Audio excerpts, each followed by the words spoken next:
Welcome है आपका अपना YouTube channel Bihari fundamental of science पर। अगर आप लोग भी 2026 में एग्जाम देने वाले हो और ग्रामर में हिंदी व्याकरण में कुछ नहीं पढ़े और आप भी सोच रहे हैं कि ऐसा वीडियो मिले जिससे मैं एक वीडियो के अंदर आप लोग को 50 नंबर कंप्लीट हो जाएगा, तो यह वीडियो आप सभी के लिए है। इस वीडियो से आप लोग को कितना, इस वीडियो से आप लोग को 50 नंबर कंप्लीट होगा। आपके क्लास 12 हिंदी ग्रामर में ना बहुत सारा चैप्टर है, लेकिन आप लोग को पूरा चैप्टर पढ़ने का अब टाइम नहीं है। अब आप लोग को मात्र जो इम्पोर्टेंट चैप्टर है उसी को पढ़ने का टाइम बच गया। मात्र 40 दिन का टाइम बच गया और आप लोग को 40 दिन के अंदर बेहतर से बेहतर तैयारी करना है और आप लोग को बढ़िया खासा नंबर लाना है। कितना 450 प्लस नंबर आप लोग को लाना है इस बार। तो आप लोग चैनल पर नए नए आए हैं तो चैनल को सब्सक्राइब करें, और अभी तक आप लोग गेस क्वेश्चन का पीडीएफ नोट्स न लिया तो आप लोग इस नंबर पर कॉन्टैक्ट करेंगे तो आप लोग को गेस क्वेश्चन का पीडीएफ नोट्स बिल्कुल फ्री में प्रोवाइड कर दिया जाएगा। तो आप लोग इस नंबर को नोट कर लीजिए, 62 023 38 462। 62 023 38 462, फिर से नोट कर लीजिए, 62 023 इस पर नोट्स कर लीजिए और आप लोग को बिल्कुल फ्री में पीडीएफ नोट्स मिलेगा। तो चलिए, आज के कितना चैप्टर है, मात्र 6 या 7 गो चैप्टर होगा, 7 या 6-7 गो चैप्टर होगा। उस सभी को पढ़ लेंगे तो आपके एग्जाम में 100% है कि इसी में से क्वेश्चन आएगा, इससे बाहर नहीं आएगा। तो चैप्टर नंबर 1 है वर्ण विचार। तो वर्ण विचार किसे कहते हैं आप लोग बताइए तो। वर्ण विचार किसे कहते हैं? तो वर्ण विचार क्या है, वर्ण क्या है? तो वर्ण उस मूलध्वनि को कहते हैं जिसका खंड या टुकड़ा नहीं किया जा सकता। जैसे अ हो गया, आ हो गया और हर्षई हो गया। अ से लेके अ तक हो गया, अ तक, ओ अ तक हो गया, तो कै गो? तो कितना है, 11 गो होता है वर्ण। तो जैसे अ बोलिएगा तो लास्ट में भी अ बुलाएगा, आ ई हर्षई बोलिएगा तो बुलाएगा। तो इससे क्या हो, व्यंजन है। तो व्यंजन की कितनी संख्या होती है? कुल वर्णों की संख्या कितना होती है? तो कुल वर्णों की संख्या कितना होती है? 52 होती है। तो आप लोग को वर्ण समझ में आ गया कि वर्ण किसे कहते हैं। तो वर्ण उस मूलध्वनि को कहते हैं जिसका खंड या टुकड़ा नहीं किया जा सकता। और कुल वर्णों की संख्या कितना होता है? तो 52 होता है। वर्ण की संख्या कितना होता है? 52 होता है। वर्ण की संख्या 52 होता है। और वर्ण दो प्रकार के होते हैं, स्वर वर्ण और व्यंजन वर्ण। स्वर वर्ण कौन होता है? जो स्वयं की सहायता से बोला जाता है, जैसे क अ से लेके अ तक, आ हर्षई दीर्घई हर्ष दुर्घु री ए ओ औ। तो ये कितना, 11 हो गया। तो स्वर्ण वर्ण की सहायता, जो स्वयं की सहायता से बोला जाता है उसे स्वर्ण वर्ण कहते हैं। और व्यंजन वर्ण क्या होता है? जो स्वर वर्ण की सहायता से बोला जाता है उसे व्यंजन वर्ण कहते हैं। जैसे क से लेके म तक, इसे क्या है? तो इसे व्यंजन वर्ण है। और व्यंजन वर्ण की संख्या कितना होता है? 33 होता है। और व्यंजन वर्ण में देखिए, स्वर्ण वर्ण के कितने प्रकार होते हैं? तो स्वर्ण वर्ण के 3 प्रकार होते हैं, हरस स्वर, दीर्घ स्वर और लुप्त स्वर। हरस स्वर, दीर्घ स्वर और लुप्त स्वर। और हरस स्वर के क्या गो प्रकार होते हैं? हरस स्वर के 4 गो होते हैं। पहला ई उ और री होता है। इसे है जो क्या है, हरस स्वर। हरस स्वर कितने होते हैं? 4 गो होता है। और दीर्घ स्वर, तो दीर्घ स्वर 7 गो होता है। आ, बड़ी, बड़ी ऊ, ए ओ और औ। तो कितना हो गया, समझ में। उसके बाद लुप्त स्वर। लुप्त स्वर का प्रयोग ना चिल्लाने या किसी को पुकारने में किया जाता है। तो ये आप लोग को समझ में आ गया। उसके बाद फिर से रिवीजन करेंगे। और स्पर्श व्यंजन कितना होता है? तो स्पर्श व्यंजन 25 को होता है। जैसे क वर्ग, च वर्ग, त वर्ग, त वर्ग, प वर्ग। क ख ग घ अंग कंठ से बोला जाता है, ये क्या है? क वर्ग है। और च छ ज झ यह है च वर्ग, त थ द ध न, त वर्ग, त थ द ध न, त वर्ग, और प फ ब भ म, यह प वर्ग है। तो आप लोग को ये समझ में आ गया होगा। उसके बाद फिर से रिवीजन करेंगे। जैसे अंतस्थ व्यंजन कौन हो गया? तो य र ल व, य र ल व है जो क्या है? अंतस्थ व्यंजन है। अंतस्थ व्यंजन की संख्या कितना होता है? 4। और उसमें व्यंजन मतलब बोलते समय मुंह से वाष्प निकलेगा, उसको उसमें व्यंजन कहते हैं। जैसे हो गया तालाबे स, मूर्धन स, डंटी स, ह, क्ष, तो इसे क्या है? उसमें व्यंजन है। तो आप लोग को ये समझ में आ गया। पहले तो आप लोग समझें कि वर्ण क्या है। तो वर्ण क्या है आप लोग बताइए। तो वर्ण उस मूलध्वनि को कहते हैं जिसका खंड या टुकड़ा नहीं किया जा सकता है। और कुल वर्णों की संख्या कितना होता है? तो 52 होते हैं। और वर्ण 2 प्रकार के होता है, स्वर वर्ण और व्यंजन वर्ण। स्वर वर्ण की संख्या कितना होता है? 11 होता है। और व्यंजन वर्ण की संख्या 33 होता है। उसके बाद स्वर्ण वर्ण के कितने भेद होते हैं? तो स्वर्ण वर्ण के 3 गो भेद होते हैं, हरस स्वर, दीर्घ स्वर और लुप्त स्वर। और हरस स्वर के क्या गो होते हैं? हरस स्वर 4 गो होता है, अ ई उ और री होता है। हरस स्वर कितना होता है? 4 गो होता है। और दीर्घ स्वर 7 गो होता है। और प्लुत स्वर ओम राम, इस हो गया, चिल्लाने में प्रयोग किया जाता है। और व्यंजन वर्ण के देखते हैं। तो व्यंजन वर्ण कितना होता है? 33 होता है। और स्पर्श व्यंजन के भेद कितना होता है? स्पर्श व्यंजन 25 को होता है। तो ये सभी क्वेश्चन इंपॉर्टेंट है आपके ऑब्जेक्टिव के लिए। जैसे स्पर्श व्यंजन में हो गया क वर्ग, च वर्ग, त वर्ग, त वर्ग और प वर्ग। क वर्ग में आता है क ख ग अंग, च वर्ग में च छ ज झ, और ट वर्ग में आएगा त थ द ध न, और त वर्ग में आएगा त थ द ध न बड़का, त थ द जाएगा। और प वर्ग में आएगा प फ ब भ म। और अंतस्थ व्यंजन में आएगा य र ल व। अंतस्थ व्यंजन की संख्या कितना होता है? 4। और उसमें व्यंजन में क्या गो है? उसमें व्यंजन 4 गो है, तालव्य से, मूर्धन से और दंती से। तो आप लोग को वर्ण के बारे में बढ़िया से समझ में आ गया होगा। उसके बाद अघोष क्या है? अघोष अघोष प्रत्येक वर्ण का पहला, दूसरा और प्लस में तीसरा। जैसे क ख ग घ अंग है ना, तो क ख ग अंग का पहला हो गया और ख हो गया, और और क्या हो गया, तालव्य से मूर्धन्य से दंडी से उसमें व्यंजन होगा। और घोष क्या होता है? तीसरा प्लस चौथा प्लस पांचवा। जैसे क तीसरा प्लस चौथा, जैसे क ख ग, घ हो गया, घ हो गया और अंग। तो ये होगा तीसरा, तीसरा चौथा और पांचवा प्लस में स्वर्ण वर्ण। स्वर्ण वर्ण कौन कौन होता है? तो आप लोग समझते हैं स्वर्ण वर्ण। उसके बाद ये रला हुआ तला में से ये सब हो गया जो क्या है, घोष है। तो आप लोग को घोष समझ में आ गया। जैसे एग्जाम्पल में क ख ग घ क्या है, क ख ग घ क्या है, घोष है, और ग घ ग अंग क्या है, तो घोष है, इधर अघोष है। तो आप लोग को घोष और अघोष बढ़िया से समझ में आ गया होगा। उसके बाद अब आते हैं वर्णों के उच्चारण स्थान। तो वर्णों के उच्चारण स्थान काफी ज्यादा वीवीआई, वर्णों के उच्चारण स्थान काफी ज्यादा बार पूछा गया और वीवीआई क्वेश्चन है। तो आप लोग वर्णों के उच्चारण स्थान को मत छोड़िएगा। वर्णों के उच्चारण स्थान, तो वर्णों के उच्चारण स्थान कौन है? जैसे कंठ, तो कंठ से क्या आता है? क वर्ग। क वर्ग है जो कंठ से उच्चारण होता है। जैसे हो गया क ख ग घ अंग, तो इसको क्या है, कंठ से उच्चारण होता है। और ह और आ, ये सभी भी कंठ से उच्चारण होता है। तालु में आ गया च वर्ग, तालु में च वर्ग, और च वर्ग में कौन कौन आता है? च छ ज झ य, ये सब है जो तालु से उच्चारण होता है। और य हो गया, तालव्य से ई और ई हो गया। मूर्धा से आता है त वर्ग और र री और स, और दंत से आता है त वर्ग और ल और स। ओष्ठ से आता है प वर्ग, प फ ब भ म और उ आता है। बोलिएगा तो ओष्ठ से उच्चारण होगा। तो आप लोग को वर्ण के बारे में बिल्कुल अच्छा समझ में। उसके बाद कंठ तालव्य, कंठ और तालव्य, तो ए और ए है जो कंठ तालव्य से होता है। उसके बाद कंठोष्ठ, कंठोष्ठ ओ और औ होता है। उसके बाद दंतोष्ठ से ओ होता है। तो आप लोग को ये क्वेश्चन समझ में आ गया। तो आप लोग को चैप्टर 1 क्या होता है? चैप्टर 1 इंड हो गया। अब चैप्टर 2 पर चलते हैं। चैप्टर 2 पर चलते हैं, और इससे कितना लगभग 5 नंबर का एग्जाम में आपके पूछेगा। तो आप लोग इसको मत छोड़िएगा, इसको आराम से कर लीजिएगा। इसका अगर पीडीएफ लेना चाहते हैं तो आप लोग इस नंबर पर मैसेज करेंगे, तो आप लोग को बिल्कुल फ्री में पीडीएफ दे दिया जाएगा। तो आप लोग इस नंबर पर मैसेज कीजिएगा। अब जो चैप्टर 2 है, चैप्टर 2 है क्या? चैप्टर 2 है जिसका नाम है संज्ञा। संज्ञा, तो संज्ञा क्या है? संज्ञा किसी व्यक्ति, वस्तु, स्थान या भाव के नाम को संज्ञा कहते हैं। या एगो कॉमेडी में ना पूछता है कि आँख खुलने पर जितनी चीज़ दिखाई देती है उसे संज्ञा कहते हैं। ये भी सही है कि आँख खुलने पर जितनी चीज़ दिखाई देती है उसे संज्ञा कहते हैं। तो संज्ञा क्या है? तो संज्ञा किसी व्यक्ति, वस्तु, स्थान या भाव के नाम को संज्ञा कहते हैं। तो आप लोग को अब डिफिनीशन रटने की जरूरत नहीं, जितना बताएं उतना आप लोग कर लेंगे। तो आपके 100% गारंटी है कि आप लोग को 450 प्लस कोई नहीं रोकेगा। तो संज्ञा के भेद, तो संज्ञा के 5 गो भेद होते हैं। संज्ञा के कै गो भेद होते हैं? 5 गो भेद होते हैं। पहला व्यक्तिवाचक, व्यक्तिवाचक का मतलब होता है कि किसी खास व्यक्ति का बोध होता है। जैसे राम बोल रहे हैं तो वही राम, राम लड़का का नाम है तो खास व्यक्ति है। जैसे श्याम बोल रहे हैं तो श्याम, जैसे सीतामढ़ी बोल रहे हैं, भारत बोल रहे हैं, गंगा। तो व्यक्तिवाचक संज्ञा किसे कहते हैं? तो जिस संज्ञा से ना किसी खास व्यक्ति का बोध हो, तो जैसे बोल दिए पटना, तो पटना किसी खास जगह का नाम है। जैसे राम बोल दिए तो राम किसी खास व्यक्ति का नाम है, तो व्यक्तिवाचक।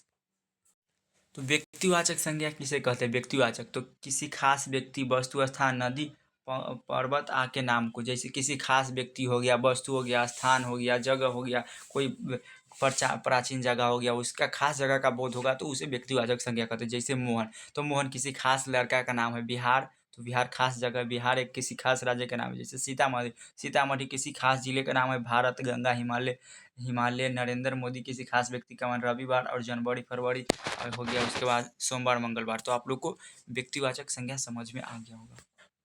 उसके बाद सेकेंड है, सेकेंड में जातिवाचक। जातिवाचक संज्ञा किसे कहते हैं? तो जिससे संपूर्ण जाति का बोध होता है। जैसे बोल दिए लड़का, तो लड़का, जितने भी लड़का जाति है उसे पूरा का बोध होगा। जिस संज्ञा सबसे न किसी जाति का बोध होता है उसे जातिवाचक संज्ञा कहते हैं। जैसे जिससे संपूर्ण जाति का बोध होता है, प्लस पेशा प्लस पद वाला। जैसे बोल दिए गाय, तो गाय कितना भी गाय है तो पूरा गाय का बोध होगा। प्रधानमंत्री बोल दिए तो जितने भी देश के प्रधानमंत्री है सभी का बोध होगा। शिक्षक बोल दिए तो दुनिया के जितने भी शिक्षक है सभी का यहाँ बोध हो रहा है। किताब बोल दिए तो किताब का प्रधानाध्यापक, नदी, पर्वत। तो आप लोग को जातिवाचक संज्ञा समझ में आ गया, जिससे जाति का बोध हो। जितने भी जैसे कुर्सी बोल दिए तो कुर्सी के जितने भी जाति है सभी का बोध हो रहा है। तो आप लोग को ये समझ में आ गया। उसके बाद आता है समूहवाचक संज्ञा। समूह मतलब भीड़, समूह मतलब क्या होता है? भीड़ होता है। समूह मतलब भीड़। तो समूहवाचक संज्ञा समझिए, समूहवाचक जिससे पूरे समूह का बोध हो, जिससे पूरे समूह का बोध हो उसे समूहवाचक संज्ञा कहते हैं। जैसे भीड़ हो गया, सेना हो गया, गुच्छा, गिरोह हो गया, चोर का गिरोह, मेला हो गया, परिवार हो गया, कक्षा हो गया, सभा हो गया, और दल। इसे क्या है? तो इसे समूह में रहता है, समूह में, एक झुंड में रहता है। तो जैसे आर्मी हो गया, सेना, ऐसा। तो समूहवाचक संज्ञा तो आप लोग को समझ में आ गया। उसके बाद द्रव्यवाचक संज्ञा। द्रववाचक संज्ञा क्या है? द्रववाचक संज्ञा, द्रववाचक संज्ञा जिसको मापा या तौला जा सके, जिसको मापा तौला जा सके या गिना ना जा सके, मतलब जिसको माप या तौल सकते हैं लेकिन गिन ना सकते हैं। जैसे धातु हो गया, इसको हम आप लोग इसको माप या तौल सकते हैं लेकिन गिन नहीं सकते, घी को भी गिन नहीं सकते, पानी को भी नहीं, दूध हो गया, चावल, नमक, सोना, चांदी, तांबा, इसे है जो क्या है? द्रववाचक संज्ञा। तो आप लोग को द्रववाचक संज्ञा समझ में आ गया। उसके बाद आता है 5 नंबर में है, 5 नंबर में भाववाचक संज्ञा। भाववाचक संज्ञा क्या है? तो जिससे फीलिंग, भावनाओं का बोध हो या महसूस कर सके। जैसे किसी किसी का बचपना, जैसे हवा हो गया, तो हवा को हम लोग जिसको छू नहीं सकते हैं, केवल महसूस कर सकते हैं, उसी को भाववाचक संज्ञा कहते हैं। जैसे हवा, तो हवा को छू नहीं सूख सकते हैं, केवल महसूस कर सकते हैं। बचपना को भी छू नहीं सकते हैं, जो मतलब महसूस कर सकते हैं। उसके बाद जवानी, बुढ़ापा, मिठास, कड़वा, ईमानदारी, शत्रुता, इसे है जो क्या है? भाववाचक संज्ञा। तो आप लोग को चैप्टर 2 ही कंप्लीट हो गया। तो आप लोग को कितना 10 नंबर कंप्लीट हुआ चैप्टर 2 से। आप लोग को 5 नंबर यहाँ और 5 नंबर हुआ, तो आप लोग को 10 नंबर कंप्लीट हो गया। अब चैप्टर 3 पर आते हैं। तो आप लोग को अब क्या है? चैप्टर 3 है, चैप्टर 3 है सर्वनाम। सर्वनाम क्या है? जो संज्ञा के बदला आता है, जो संज्ञा के बदले में प्रयोग किया जाता है, जो संज्ञा के बदले में, जो संज्ञा के बदला आता है, जो संज्ञा के बदला में आता है उसको क्या कहते हैं? जो संज्ञा के बदला आता है उसी को सर्वनाम कहते हैं। तो आप लोग सर्वनाम से समझिए। और सर्वनाम के 6 गो भेद होते हैं। सर्वनाम के कितने भेद होते हैं? 6। एग्जाम के लिए काफ़ी ज़्यादा इंपॉर्टेंट है। सर्वनाम के 6 भेद होते हैं। जैसे समझिए, जैसे पुरुषवाचक सर्वनाम, पुरुषवाचक सर्वनाम में जैसे हो गया मैं, वह, तुम, हम, ये सब हो गया जो क्या है? पुरुषवाचक सर्वनाम। जैसे मैं पुरुषवाचक मतलब बोलने वाला, जैसे मैं हो गया जो क्या है? तो पुरुषवाचक सर्वनाम। वह, तुम, इसे है जो पुरुषवाचक सर्वनाम। जैसे मैं पढ़ रहा हूँ, वह खा रहा है, तुम पढ़ रहे हो, हम लोग घर जा रहे हैं, तो इसे क्या हो जाएगा? ऐसा पुरुषवाचक सर्वनाम होगा। आपके एग्जाम में इससे 1 नंबर जरूर पूछेगा, तो आप लोग इसको जरूर करिए। उसके बाद है निजवाचक सर्वनाम। निजवाचक सर्वनाम जैसे जैसे पुरुषवाचक सर्वनाम को पर्सनल प्रोनाउन कहते हैं ना, जैसे I, we, you, they, he, she, it, name हो गया। तो उसी प्रकार मैं, वह, तुम, हम लोग, वी, आर, यू, ये सब हो गया जो क्या है? पर्सनल पर्सनल प्रोनाउन कहते हैं इंग्लिश में, और हिंदी में कहते हैं पुरुषवाचक सर्वनाम। तो ये समझ में आ गया। उसके बाद निजवाचक सर्वनाम मतलब निश्चित होता है, निश्चितता का बोध होता है, निश्चितता का बोध होता है कि निश्चित यह है, तो निजवाचक हो जाएगा। जैसे यह, वह और ये, यह हो, अह और ये, दिस डैट, दिस डैट और डेज डो, दिस डैट और डेज डो, ये क्या है? यह है जो निजवाचक सर्वनाम। जैसे यह मेरी पुस्तक है, तो निश्चित हम कह रहे हैं कि यह मेरी पुस्तक। वह राम का भाई है, तो वह निश्चित कह रहा है कि वह राम का ही भाई है। नदी में कोई तैर रहा है, तो नदी में कोई तैर रहा है, तो यहाँ पर अनिश्चितता का बोध होता है, निजवाचक तो नहीं होगा। तो ये आप लोग को निजवाचक और पुरुषवाचक अच्छा है, समझ में आ गया। अगर आप लोग को वीडियो अच्छा लग रहा है तो आप लोग चैनल को सब्सक्राइब करें और अपने दोस्त के पास शेयर कर दें। उसके बाद है अनिश्चयवाचक। अनिश्चयवाचक कोई कुछ और किसी, कोई कुछ और किसी मतलब नदी में कोई तैर रहा है, कोई खा रहा है, कोई लिख रहा है, तो यहाँ पर ही पता चल रहा है कि क्या कर रहा है? नहीं, कोई अनिश्चित का बोध हो रहा है। तो अनिश्चित का जहाँ बोध होगा उसे अनिश्चयवाचक सर्वनाम कहते हैं। जैसे कोई आया है, तो यहाँ पर ही पता थोड़ी ना चला है कि कौन आया है। कुछ लोग खा रहे हैं, तो क्या कुछ लोग खा रहे हैं, क्या खा रहे हैं अभी पता नहीं, और कहाँ खा रहे हैं अभी नहीं। तो आप लोग को अनिश्चयवाचक सर्वनाम समझ में आ गया। उसके बाद आता है संबंधवाचक सर्वनाम। संबंधवाचक सर्वनाम, तो संबंधवाचक सर्वनाम क्या है? जो सो, जिसका, जिसकी, उस, जिसे, जो सो। अगर आप लोग को कहीं भी एग्जाम के अंदर जो सो, जिसका, जिसकी अगर दिखाई देगा तो आप लोग समझिए कि वो संबंधवाचक सर्वनाम है। जैसे यहाँ पर ही बता रहा है जो करेगा सो भरेगा, मतलब जो कोई काम है तो बोल रहा है कि अगर इसको कोई तोड़ेगा तो ही भरेगा। मतलब यहाँ पर ही बोल रहा है कि जो करेगा सो भरेगा, जिसकी लाठी उसकी भैंस। और यहाँ पर ही बोल रहा है जिसकी लाठी उसकी भैंस। उसके बाद जो कमाएगा वो खाएगा, ये भी क्या है? संबंध यहाँ पर ही बता रहा है। तो आप लोगों को संबंधवाचक समझ में आ गया। उसके बाद आता है, उसके बाद आता है प्रश्नवाचक प्रोनाउन, प्रश्नवाचक सर्वनाम। प्रश्नवाचक सर्वनाम जैसे क्या, कौन और कैसे। क्या, कौन और कैसे तीनों है जो क्या है? प्रश्नवाचक सर्वनाम है। जैसे क्या तुम पढ़ोगे, क्या तुम पढ़ोगे, यहाँ पर ही प्रश्न कर रहा है कि क्या तुम पढ़ेगो। वह कौन है, वह कौन है, वह कौन है, लास्ट में प्रश्नवाचक चिन्ह है। तो आप लोग को इसका पहचानने का सिंपल ट्रिक है कि लास्ट में अगर ना आप लोग को क्वेश्चन मार्क दिखाई देगा तो आप लोग समझ जाइएगा कि प्रश्नवाचक सम्मान है। और उसके बाद है निजवाचक। निजवाचक सर्वनाम। निजवाचक सर्वनाम क्या है? आप ही, स्वयं ही, खुद से, मतलब निजता का बोध होता है। मैं खुद ही काम कर लूंगा, मैं खुद ही खा लूंगा। निजता का मतलब स्वयं का बोध हो रहा है। आप ही स्वयं खुदा, आप ही खुद और स्वयं। जैसे मैं स्वयं चला जाऊंगा, मैं स्वयं चला जाऊंगा, मैं अपना नाम आप ही कर लूंगा, मैं अपना नाम आप ही कर लूंगा। तो ये आप लोग को समझ में आ गया निजवाचक सर्वनाम। इसके तो आप लोग को चैप्टर भी कंप्लीट हो गया और इससे आप लोगों को कितना 3 नंबर आपके एग्जाम में पूछेगा, तो आप लोग इसको भी जरूर कर लीजिएगा और वीडियो को आप लोग 1 से 2 बार देख लीजिएगा, उसके बाद अपने दोस्त के पास शेयर कर दीजिएगा।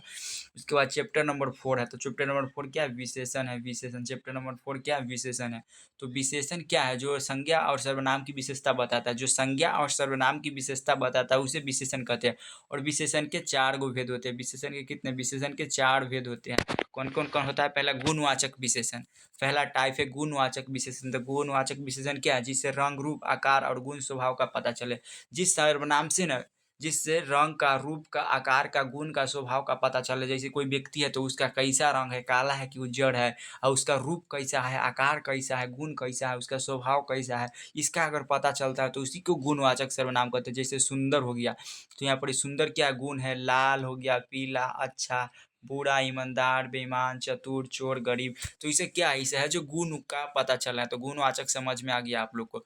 उसके बाद आता है संख्यावाचक। संख्यावाचक मतलब संख्या का बोध होता है, संख्या का बोध होता है, संख्या का बोध होता है। जैसे 5 केला, 5 केला, तो यहाँ पर ही पता चला है कि यहाँ पर ही 5 गो केला है। 2 आदमी, तो 2 आदमी क्या पता चल रहा है? तो संख्यावाचक भी आप लोग को समझ में आ गया कि जहाँ पर ही संख्या का बोध होता है उसे संख्यावाचक सर्वनाम कहते हैं। उसके बाद परिणाम, परिणामवाचक सर्वनाम। परिणामवाचक सर्वनाम क्या है? मात्रा का बोध या नाप तौल वाली वस्तु का, मात्रा का बोध या नाप तौल वाली वस्तु का बोध होगा उसे परिणामवाचक सर्वनाम कहते हैं। जैसे कुछ, थोड़ा, एग्जाम्पल में कुछ पानी पी लो, तो यहाँ परिणाम बता रहा है। जैसे दूध, 10 सेर गेहूँ, 5 सेर गेहूँ, ऐसे ना बोलता है गाँव में। उसके बाद आता है 4 नंबर सार्वनामिक विशेषण। सार्वनामिक विशेषण में यह और वह है। दिस दिस और डैट, दिस और डैट है जो क्या है? दिस और डैट है जो सर्वनामिक विशेषण है। यह और वह है जो क्या है? सर्वनामिक विशेषण। जैसे यह पुस्तक है, यह पुस्तक, वह लड़का, कोई लड़का। तो आप लोग को चैप्टर नंबर 4 भी कंप्लीट हो गया, चैप्टर नंबर 4 भी कंप्लीट हो गया और इससे भी आप लोग के 4 से ना 5 नंबर आपके एग्जाम में पूछेगा, बोर्ड एग्जाम में। तो आप लोग इसको बढ़िया से कर लीजिएगा और इसका पीडीएफ लेने के लिए आप लोग को नंबर दिया गया, कॉन्टैक्ट करेंगे। उसके बाद काफ़ी ज़्यादा बिहार बोर्ड का फेवरेट है, चैप्टर नंबर 5 है कारक। कारक है जो बिहार बोर्ड का फेवरेट है, तो आप लोग इसको मत छोड़िएगा। कारक है जो बिहार बोर्ड में काफ़ी बार पूछा जाता है। तो कारक किसे कहते हैं? जब क्रिया के साथ प्रत्यक्ष या अप्रत्यक्ष संबंध कारक कहलाता है। क्रिया के साथ प्रत्यक्ष या अप्रत्यक्ष संबंध कारक कहलाता है। और कारक के 8 गो भेद होते हैं। कारक के कितने भेद होते हैं? 8 भेद होते हैं। और एक है जो वीवीआई चैप्टर है, जितना चैप्टर बता रहे हो सभी वीवीआई है, तो आप लोग इस सभी को छोड़िएगा मत। कारक के कितने भेद होते हैं? कारक के 8 भेद होते हैं। पहला भेद है कर्ता ने। कर्ता के संबंध कारक चिन्ह क्या होता है? कर्ता के कारक चिन्ह ने होता है। आपके एग्जाम में पूछेगा कर्ता का कारक चिन्ह क्या होता है, तो एग्जाम में ने रहेगा तो ने पर मारिएगा।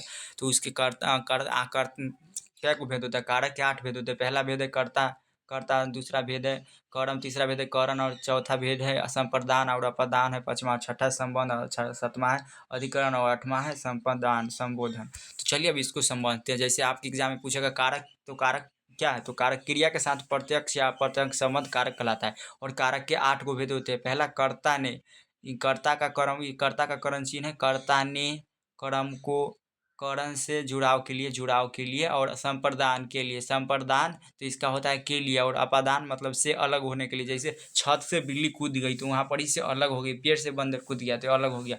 और संबंध में आएगा का, के, की, अधिकरण, का, के, की, के, कब, अधिकरण में आएगा में और पर, उसके बाद संबंध में और संबोधन में आएगा है। तो आप लोग को कर्ता कारक समझ में आ गया। कारक के क्या को भेद होते हैं? 8 गो भेद होते हैं। 1 नंबर में आपके एग्जाम में पूछेगा। उसके बाद पूछेगा कारक के कारक, उसका विभक्ति चिन्ह पूछेगा। जैसे कर्ता का विभक्ति चिन्ह क्या है? ने है, कर्म को है, करण से, और असंप्रदान के लिए, अपदान से अलग होने के लिए, संबंध का, के, की, अधिकरण में, पर, और संबोधन। तो आप लोग इस सभी को याद कर लीजिएगा, आपके एग्जाम में करण चिन्ह पूछेगा। तो आप लोग को समझ में आ गया। जैसे इसको बताइए, वह छत पर खड़ा है, तो वह छत पर खड़ा है। पर है, तो पर किस में आता है? आप लोग यहाँ पर देख के बताइए, पर किस में आता है? तो पर आता है। पर किस में आता है? आप लोग बताइए तो। पर किस में आता है? अधिकरण में, पर अधिकरण में, पर तो अधिकरण हो जाएगा। तो आप लोग को कारक भी समझ में आ गया। अगला क्वेश्चन है क्रिया। तो क्रिया भी क्वेश्चन है जो इम्पोर्टेंट है। क्रिया है, क्रिया, क्रिया जो किसी काम को करने में जो समय लगता है उसी को क्रिया कहते हैं। जैसे मैं फ़ोन चला रहा हूँ तो उसको करने में काम लगता है, पढ़ाई करने में टाइम लगता है, जाने में टाइम लगता है, उसी को क्रिया कहते हैं। और क्रिया के 2 भेद होते हैं। क्रिया के कितने भेद होते हैं? क्रिया के 2 गो भेद होते हैं। पहला भेद होते हैं कर्म के आधार पर। कर्म के आधार पर क्रिया के 2 भेद होते हैं, और रचना के आधार पर क्रिया के 4 गो भेद होते हैं। तो चलिए सबको बारी-बारी से समझते हैं। जैसे कर्म के आधार पर क्रिया होता है। कर्म के आधार पर क्रिया होता है सकर्मक। कर्म ऑब्जेक्टिव मतलब ऑब्जेक्ट पर प्रभाव पड़ता है। जैसे मैं रोटी खाता हूँ, तो यहाँ रोटी क्या है? ऑब्जेक्ट है, तो यहाँ पर ही कर्म कर्म पर प्रभाव पड़ रहा है तो ये क्या हो जाएगा, सकर्मक होगा। उसके बाद दूसरा नंबर में जिससे ऑब्जेक्ट लगा हो, जिसमें ऑब्जेक्ट लगा हो ना उसी को कहते हैं, उसी को सकर्मक क्रिया कहते हैं। उसके बाद अकर्मक बिना ऑब्जेक्ट वाला, अकर्मक क्रिया बिना ऑब्जेक्ट वाला, जैसे मैं खाता हूँ तो इसमें क्रिया कुछ नहीं हो तो ये बिना ऑब्जेक्ट वाला है, बिना ऑब्जेक्टिव वाला है। तो समझ में आ गया। उसके बाद है रचना के आधार पर। तो रचना के आधार पर क्रिया के क्या गो भेद होते हैं, तो रचना के आधार पर क्रिया के 4 गो भेद होते हैं। पहला भेद होते हैं प्रेरणार्थक क्रिया। प्रेरणार्थक क्रिया काम दूसरा से करवाए, जो काम दूसरा से करवाता है। जैसे मोहन रमेश को डरवाता है, मोहन है ना जो रमेश को डरवाता है, मतलब वो कोई दूसरा से काम करवा रहा है और मोहन को डरा रहा है। उसके बाद है दूसरा नंबर में संयुक्त क्रिया, दो क्रिया साथ रहे, जैसे दो क्रिया साथ रहे, जैसे रोने लगा, पढ़ने लगा, रोने लगा, पढ़ने लगा। उसके बाद नाम धातु संज्ञा सर्वनाम और विशेषण से बनता है, संज्ञा सर्वनाम और विशेषण से बनता है। जैसे हाथ है तो हाथ को क्या हो जाएगा, हाथ का होगा हथियाना और अपना का अपनाना। तो ये समझ में आ गया। उसके बाद पूर्वकालिक क्रिया, जिससे कर या करके लगा हो, जिससे कर या करके लगा हो, जैसे पढ़कर खाया, नाच कर आया, सोकर उठा, इस अगर लगा रहेगा तो पूर्वकालिक। तो आप लोग को ये समझ में आ गया। उसके बाद है 7 नंबर चैप्टर। 7 नंबर चैप्टर है चैप्टर 7 है काल। तो काल क्या है, तो अभी बताए टेंस। टेंस क्या है, तो टेंस क्या है, किसी काम को करने में जो समय लगता है उसी को टेंस कहते हैं। तो टेंस आप लोग को समझ में आता है, tense is a time of period, मतलब कार्य करने में जो समय लगता है उसी को काल कहते हैं। और इंग्लिश में टेंस के कितने प्रकार होते हैं, इंग्लिश में टेंस के कितने प्रकार होते हैं, तो इंग्लिश में टेंस के ना 3 गो प्रकार होते हैं। पहला प्रेजेंट टेंस, पास्ट टेंस और फ्यूचर टेंस। उसी प्रकार हिंदी में भी ना काल के 3 प्रकार होते हैं। काल के 3 प्रकार है, वर्तमान काल जो प्रेजेंट टेंस जो वर्तमान में चल रहा है, उसके बाद भूतकाल, भूतकाल, उसके बाद भविष्यत काल। वर्तमान काल पास्ट का, जैसे प्रेजेंट टेंस, पास्ट टेंस और फ्यूचर टेंस होता है, उसी का हिंदी होता है वर्तमान काल, भूतकाल और भविष्यत काल। जैसे वर्तमान काल में रहेगा है, हूँ, हो, एक जैसे राम जाता है तो यहाँ पर लास्ट में है, तो वर्तमान काल में रहेगा हूँ, है और हो रहेगा तो वर्तमान काल। और भूतकाल में रहेगा क्या, भूतकाल में रहेगा था, थे, थी, या, ई, या। जैसे मैं जाता था, राम ने नाचा, ऐसे रहेगा। और भविष्यत काल में रहेगा गागेगी, भविष्यत काल में रहेगा गागेगी, जैसे मैं पढ़ूंगा, भविष्य में मैं ना पढ़ूंगा जब बोला है। तो आप लोग को ये समझ में आ गया होगा, काल भी आप लोग को बढ़िया से समझ में आ गया। तो काल में आप लोग को कोई दिक्कत नहीं होगा। आप लोग अगर रहेगा वर्तमान काल, इसका पहचानने का सिंपल ट्रिक है, अगर वर्तमान काल में है, हूँ रहेगा तो आप लोग सिंपल समझिएगा वर्तमान काल। अगर था, थे, थी रहेगा तो भूतकाल, और गागेगी रहेगा तो भविष्यत काल। तो ये समझ में आ गया। उसके बाद चैप्टर 8 पढ़ाते हैं।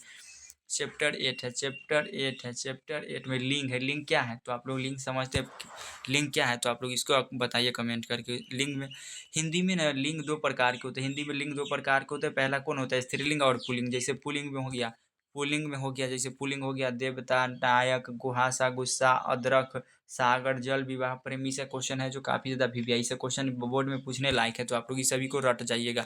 पुल्लिंग, पुल्लिंग से ना जिसे पुरुष जाति का बोध होता है उसे पुल्लिंग कहते हैं, और जिसे नारी जाति का बोध होता है उसे स्त्रीलिंग कहते हैं। जैसे देवता, नायक, कुहासा, गुस्सा, अदरक, सागर, जल, विवाह, जुर्माना, आचरण, रुपया, धन, लोहा, चश्मा, देश, गेहूँ, दही, बुढ़ापा, छात्रावास, अनुभव, भवन, चाय, नगर, रविवार, समाज, वन, फल, कर, धर्म। इसे है जो क्या है, इसे पुल्लिंग है। उसके बाद स्त्रीलिंग, स्त्रीलिंग में आता है शिक्षा, कक्षा, दया, माया, दक्षामा, लज्जा, कृपा, शोभा यात्रा, नदी, हिंदी, आत्मा, प्रतिज्ञा, शुभ, मुसीबत। इसे है जो क्या है, इसे है जो स्त्रीलिंग है। तो आप लोग को स्त्रीलिंग और पुल्लिंग समझ में आ गया। उसके बाद 9 नंबर चैप्टर है जो काफ़ी ज़्यादा इंपॉर्टेंट है। चैप्टर नंबर 9 है समास। तो समास क्या है, समास क्या है आप लोग इसको बताइए। तो यह 2 पदों का योग होता है, 2 पद संक्षेप होता है। समास का मतलब क्या होता है, संक्षेप मतलब शॉर्ट में अधिक समझाना, संक्षेपण, संक्षेप, संक्षेप मतलब शॉर्ट, तन्नी को बात में ना बहुत बार का बात बोल देना। तो आप लोग को समास, यह 2 पदों का योग होता है, यह 2 पदों का योग होता है समास। तो अब समास के मुख्य 6 गो भेद होते हैं। समास के भेद कितने होते हैं, 6 होते हैं। एग्जाम के लिए काफ़ी ज़्यादा इंपॉर्टेंट है। समास के 6 गो भेद होते हैं। जैसे पहला है द्वंद्व समास। तो द्वंद्व समास में इसका पहचान रहेगा कि अगर डैश लगल रहेगा ना, 2 विभक्ति शब्द, विपरीत शब्द लिखा रहे, जैसे रात रहेगा तो रात के उल्टा क्या होगा, रात के उल्टा दिन होगा। तो अगर ऐसे लिखा रहेगा रात के उल्टा दिन, तो ये क्या होगा, विभक्ति द्वंद्व समास हो जाएगा। जैसे अगर इसका पहचानने का सिंपल ट्रिक है कि जहाँ पर बीच में डैश लगा रहेगा तो आप लोग समझ जाइएगा। जैसे यहाँ पर ये माता पिता, तो माता का उल्टा क्या होगा, पिता, भाई का उल्टा बहन, यार का उल्टा, आर के उल्टा पार, और लुक्का के उल्टा छुपी, और रात के दिन, आगे पीछे, दाल रोटी, पाप पुण्य, हाथ पाँव, साग भात और जी जान। तो इसे क्या है, तो इसे है जो द्वंद्व समास है। उसके बाद द्विगी समास। द्विगी समास में जहाँ अंक या संख्या का बोध होता है। द्विगी समास पहचाने का सिंपल ट्रिक है कि अंक या संख्या का बोध हो, परंतु भगवान या राक्षस का नहीं। अंक क्या, अंक या संख्या का बोध हो, परंतु राक्षस और भगवान का बोध नहीं होना चाहिए। जैसे त्रिभुज, तो त्रिभुज कहने का मतलब तीन कोने वाला, तो त्रिभुज हो गया। जैसे चतुर्भुज तो चार गो भुजा वाला, पंचुपात तो पाँच गो भुजा वाला, संतमांजलि संतमंजलि तो सात मंजलि बहुभुजा, उसके बाद त्रिभुवन, उसके बाद सतीप, तो उसके बाद नवरत्न यानी नौ गो यहाँ हो रहा है। उसके बाद चौराहा, छमाही, तिमाही, त्रिलोकी, पंचवड़ी, उसके बाद छदम, उसके बाद दो पढ़ते हैं। यहाँ पर इस संख्या का बोध हो रहा है, तो संख्या का बोध होगा तो द्विगु समास कहते हैं। उसके बाद तीसरा नंबर में है बहुव्रीहि समास। तो बहुव्रीहि समास का पहचाने का सिंपल ट्रिक है अपनापन वाला तीसरा अर्थ वाला। जैसे अपने आपन वाला या अपने आप बोल रहा है, उपनाम और उसका तीसरा अर्थ निकलेगा। जैसे उसका उपनाम बोलेंगे और उसका तीसरा अर्थ निकलेगा। या जिसका गजानन, गजानन मतलब क्या होता है? गणेश जी होता है। गजानन गिरिजाधर तो क्या होगा? कृष्ण जी। नीलकंठ, जिसकी नीला हो कंठ वो क्या होगा? शंख जी। दशानन राक्षस हो गया, लंबोदर गणेश जी। मतलब भगवान देवी देवता का बोध होता है, उसको बहुव्रीहि समास कहते हैं। जैसे चक्रपाणी विष्णु जी, पीताम्बर चंदुदेश चंद्रशेखर, उसके बाद चतुरानन, ये सब हो गया। जो क्या है? नीलकंठ, नीलकंठ मतलब नीला है कंठ जिसका, शंकर जी। तो बहुव्रीहि समास का मतलब क्या होता है? वीआईपी आदमी का बोध होता है, वीआईपी आदमी का बोध होता है। वीआईपी आदमी कहने का मतलब कि भगवान उगवान हो गए, इसका बोध होता है। तो ये समझ में आ गया। उसके बाद है 4 नंबर में अव्ययी समास। तो अव्ययी भाव समास क्या है? पहचाने का इसका ट्रिक है। अगर प्रति लगा रहे, बेल प्रति लगा रहा है, यथा लगा रहे, भर रहे और बे या, तो उपसर्ग वाला वाक्य। जैसे उपसर्ग, जैसे प्रति, जहाँ पर ही उपसर्ग लगल रहेगा ना इस समय। अव्ययी भाव समास को पहचाने का सिंपल ट्रिक है। अगर सुविधा में प्रति, यथा, भर, या आ लगल है या उपसर्ग वाला वाक्य रहे, उपसर्ग वाला वाक्य, उसी को अव्ययी भाव समास कहते हैं। जैसे धीरे धीरे, धीरे धीरे क्या है? धीरे धीरे क्या है? तो ये धीरे धीरे जैसे जैसे सेम सेम शब्द होगा। जैसे धीरे धीरे, आगे आगे, रात रात, प्रतिदिन, तो यहाँ पर देखिए प्रतिदिन लगा हुआ यथा, तो यथा है तो यह, और यथा से यथा सांधे, प्रति माह, भर पेट, यथा संभव, भर से अंक, बेफायदा, बेखबर, बेखबर, और उसके बाद आजीवन, यथा संभव, इसे है जो क्या है? आजन्म और यथा संभव। तो ये सब अव्ययी भाव समास है। उसके बाद 5 नंबर में है कर्मधारय समास। तो कर्मधारय समास क्या होता है? इसका पहचाने का सिंपल ट्रिक है, विशेषण वाला हो, जो विशेषता बताता हो।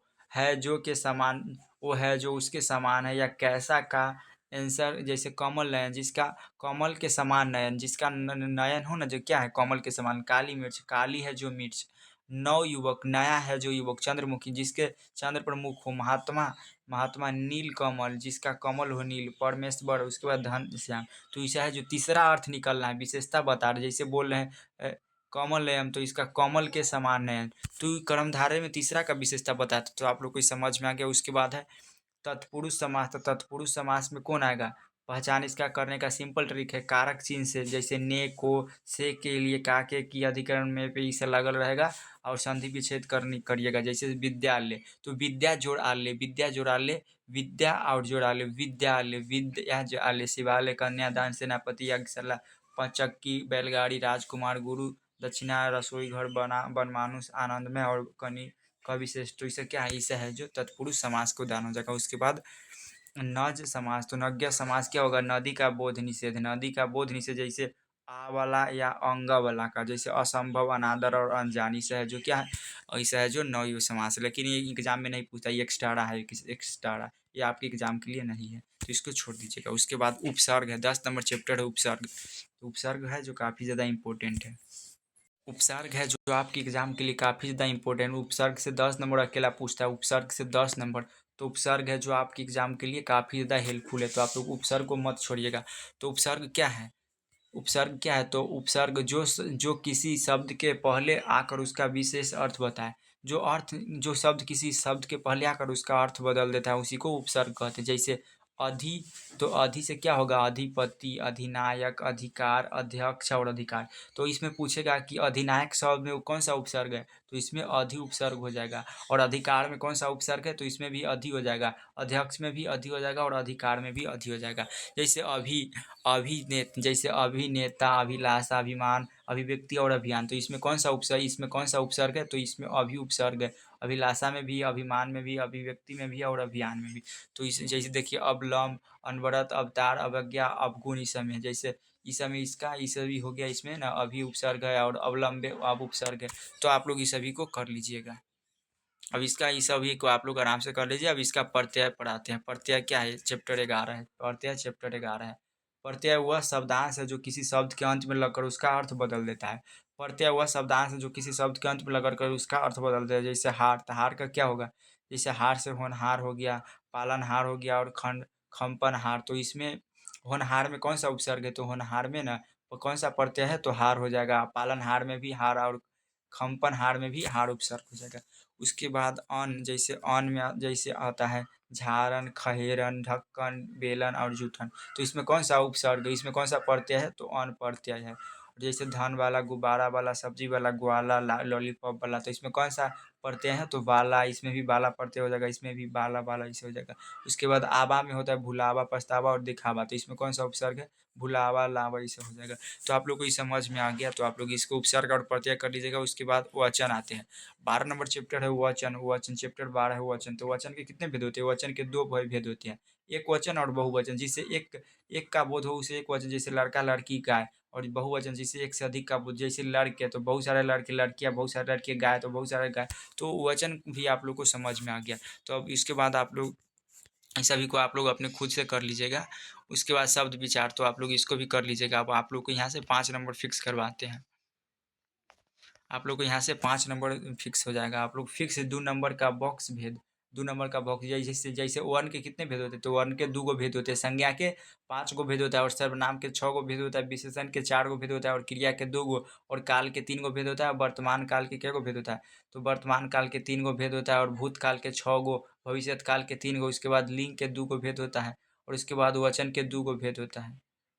और उसके बाद आता है पुरुषवाचक। तो पुरुषवाचक सर्वनाम के भी 3 गो भेद होते हैं, संधि के 3 भेद और स्वर संधि के 5 गो भेद और वाक्य के 3 भेद और वाच्य के 3 भेद और कारक के 8 गो भेद होता है, समास के 6 गो भेद और पदबंध के 5 गो भेद। तो आप लोग को अब कैसा लगा वीडियो? आप लोग कमेंट करके जरूर बताइएगा और वीडियो को लाइक और चैनल को सब्सक्राइब करके और अपने दोस्त के पास शेयर कर दें। और अगला किस टॉपिक और वीडियो चाहते हैं, अगर इसी तरह आप चाहते हैं कि क्लास 12 इंग्लिश का भी इसी तरह चाहते हैं, तो आप लोग कमेंट करके ज़रूर बताइएगा। तो मिलते हैं नेक्स्ट वीडियो में। अब आप लोग को किस सब्जेक्ट में दिक्कत है उसका कमेंट करिए वीडियो में, और मिलते हैं नेक्स्ट वीडियो में।